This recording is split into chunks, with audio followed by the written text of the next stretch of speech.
Shalom, perkenalkan nama saya Insayana Borutarigan, semester 6 dari Prodi Manajemen Pendidikan Kristen.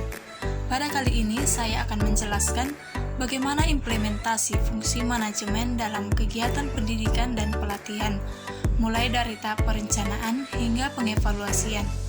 Dan saya nantinya akan menjelaskan bagaimana contoh dari penjelasan tersebut.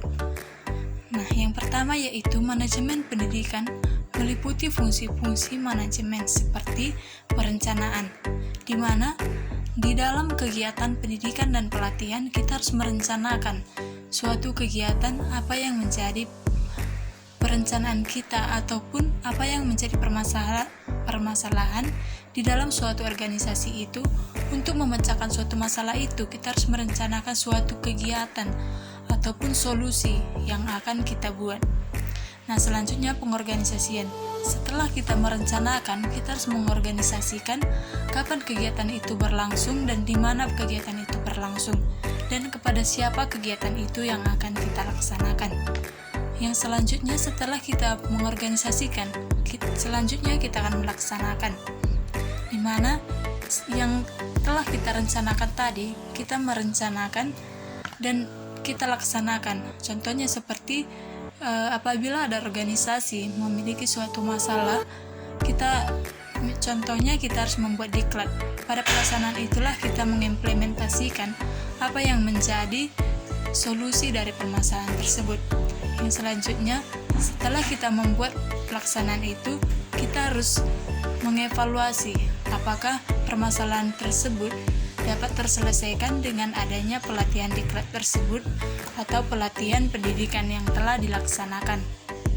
Nah, adapun contoh implementasi fungsi perencanaan, yaitu perencanaan itu apa yang menjadi tujuan perencanaan itu. Sedangkan contoh fungsi pengorganisasian yaitu pengorganisasian program dan pengelolaan sarana prasarana. Nah, apa saja yang menjadi sarana prasarana yang dibutuhkan dalam pelatihan tersebut. Yang selanjutnya contoh implementasi fungsi pelaksanaan, yaitu contohnya tadi pelaksanaan diklat ataupun pelatihan dan pendidikan. Nah, seperti itu. Sedangkan contoh implementasi fungsi pengawasan adalah evaluasi peserta diklat. Kita harus mengevaluasi peserta diklat yang telah terlaksana. Apakah permasalahan dapat terselesaikan dengan mengikuti diklat tersebut atau tidak? Dari situ kita dapat mengetahui hasil dari dilaksanakannya kegiatan diklat. Nah, yang kedua, saya menjelaskan bagaimana cara melakukan analisis sebagai tahap awal dalam pelaksanaan kegiatan pendidikan dan pelatihan. Nah, analisis kebutuhan yaitu tahap awal dalam perencanaan kegiatan pendidikan dan pelatihan yang melibatkan mengumpulkan data untuk menentukan kebutuhan pelatihan. Nah, tentunya di dalam membuat pelatihan kita harus mengumpulkan data terlebih dahulu apa yang menjadi permasalahan dalam suatu organisasi itu, ataupun untuk mengembangkan suatu organisasi itu kita harus melihat terlebih dahulu seperti kita contohnya mengumpulkan data atau mewawancarai suatu organisasi. Nah, adapun langkah-langkah dalam melakukan analisis kebutuhan, tujuan analisis itu yaitu yang pertama kita harus menentukan tujuan analisis itu. Analisis kebutuhan menyediakan data untuk penanganan dan penjadwalan, dan kita harus mengidentifikasi keterampilan dalam individu ataupun kelompok dalam suatu organisasi dan apa yang menjadi kebutuhan pengetahuan dalam suatu organisasi tersebut. Yang kedua, jenis analisis kebutuhan. Beberapa jenis analisis kebutuhan meliputi analisis seperti konteks analisis, pekerjaan, dan analisis individu. Yang ketiga yaitu kita harus mengumpulkan data, di mana data dapat dikumpulkan melalui yang seperti yang saya bilang tadi, melalui wawancara. Yang kedua, pemeriksaan tugas ataupun kuesioner untuk menentukan kebutuhan pelatihan. Yang keempat, kita harus menganalisis data.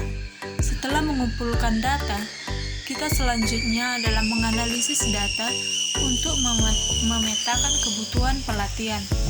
Yang kelima, kita harus mengembangkan program pelatihan, di mana hasil analisis kebutuhan digunakan untuk mengembangkan program pelatihan yang sesuai dengan kebutuhan organisasi ataupun individu. Dengan melakukan analisis tersebut, kebutuhan secara komprehensif, program pendidikan dan pelatihan dapat dikembangkan untuk mendukung pencapaian tujuan dari organisasi ataupun pertumbuhan individu. Nah, yang selanjutnya saya akan menjelaskan bagaimana dokumen dari proposal yang telah kami susun, yaitu yang pertama saya akan menceritakan tentang analisis yang kami lakukan di suatu organisasi yang di desa. Nah, proposal atau TOR adalah suatu rencana yang dituliskan dalam bentuk rancangan kerja yang akan dilaksanakan. Nah, proposal ini dibuat untuk menyampaikan sebuah rencana kegiatan kepada pihak lain dengan tujuan untuk mendapatkan persetujuan atau izin, mendapatkan dana serta sponsor, memperoleh dukungan dan lain sebagainya. Adapun isi proposal terdiri dari beberapa komponen atau unsur-unsur. Contohnya seperti apa yang menjadi judul kegiatan tersebut. Yang kedua, apa yang melatar belakangi sehingga pelatihan atau diklat tersebut dilaksanakan. Yang ketiga, apa yang menjadi tujuan kegiatan tersebut. Yang keempat, apa yang menjadi tema dalam kegiatan tersebut. Yang kelima, apa menjadi sasaran pada peserta diklat tersebut. Nah, selanjutnya kita harus menentukan tempat dan waktu, di mana kita harus menjadwalkan kegiatan tersebut, di mana kegiatan tersebut kita laksanakan. Selanjutnya kita harus mengumpulkan anggaran dana. Nah, anggaran dana ini dapat kita peroleh dari apabila kita membutuhkan biaya, dapat kita peroleh dari peserta diklat, dapat kita libatkan dari peserta diklat.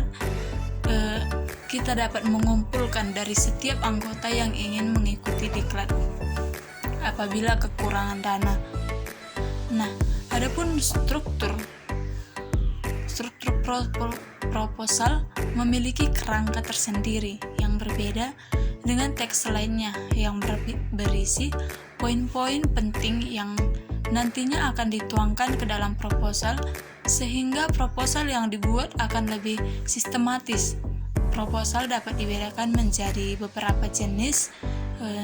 Seperti yang pertama itu proposal kegiatan, yang kedua proposal penelitian, dan yang ketiga proposal bisnis atau usaha.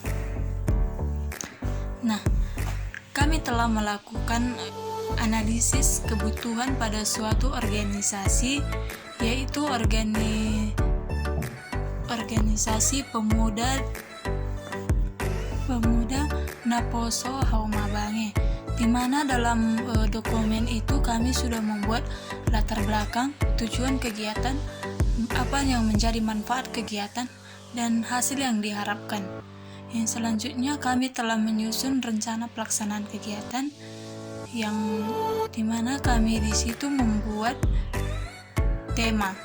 Adapun tema yang akan kami rencanakan dalam Naposo Haumabange ini yaitu pendidikan dan pelatihan kolaborasi tim berbasis aktivitas bagi Naposo Haumabange.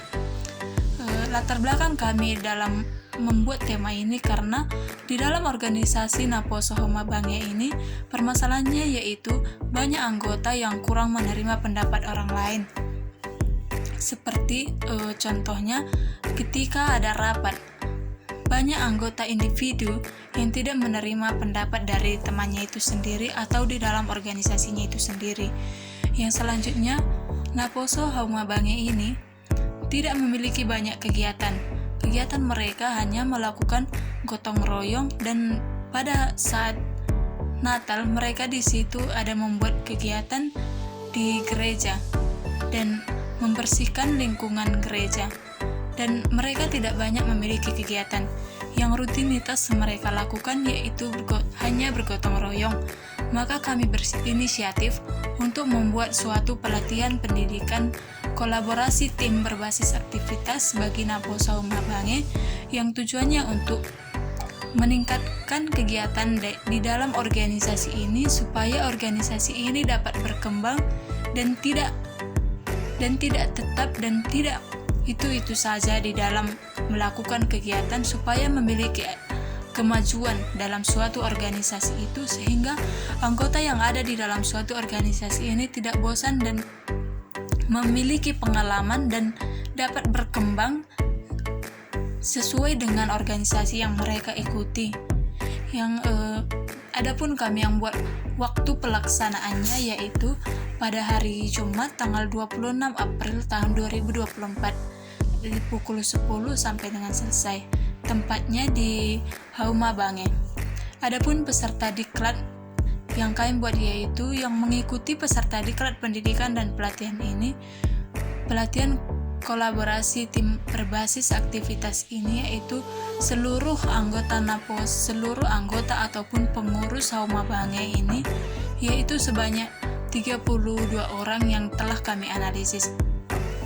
Yang selanjutnya, narasumber yang menjadi narasumber dalam kegiatan ini yaitu Ibu Desi Simanungkalit.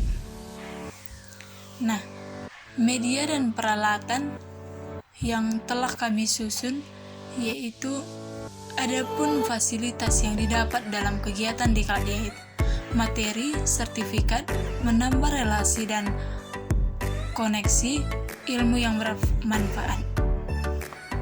Nah, pembiayaan yang telah kami buat yaitu kontribusi dari panitia, sumbangan peserta diklat, kontribusi kepala desa Humabange, dan biaya dan total biaya yang telah kami susun pada dokumen yang telah proposal kami buat. Adapun kendala dalam menyusun proposal ini dan menyusun suatu kegiatan ini yaitu responden atau Naposa Humabange ini susah untuk mengisi Google Form, dan pada saat wawancara kami susah menghubungi mereka karena bagi mereka kurang penting.